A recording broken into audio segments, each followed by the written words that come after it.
Today I'm working on a 2006 BMW Z4. Customer brought this car in. It was towed in with a large coolant leak off the front.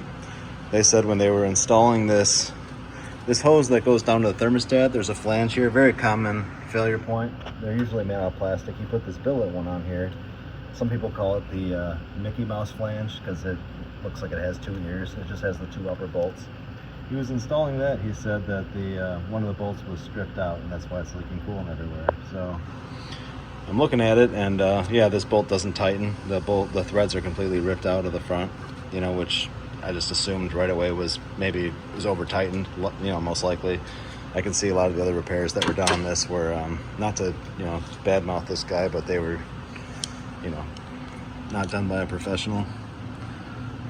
You don't need to take a valve cover gasket like this and smear silicone all over it. This is actually very bad practice. It looks, not only does it look bad, but whatever silicone squeezed out on this end also squeezed out on the other end inside the motor, and you don't want that stuff floating around. And a lot of other signs that things were done kind of improperly on this car. But anyways, the flange, when I look at it, what happened here was he installed it without really making sure it was seated completely, because the bottom edge of it, if you look, let me see if I can get a good angle. This isn't really working out good, but it's not mated flush against the front of the motor. So it's not mated flush against the cylinder head. There's only two bolts on the top, and then there is an O-ring, and it pops into a hole. Well, the bottom of it is gaping, so it's crooked, and then he used these bolts to kind of run it in. And the bolts were, cross-threaded in because the whole flange is angled. I'll lift it up and show you underneath, and you can better see what I'm trying to say. But yeah, on a flange like this, you want to make sure it's completely flush, mated, the O-ring is in place, everything is good before you go to tighten the bolts up. It could have also been there, that he just over-tightened the crap out of them, but this is what looks like happened to me. I'll show you what it looks like from underneath.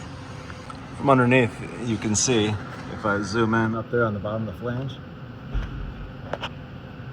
yeah, there's the O-ring, it's pinched, and the flange is not flush.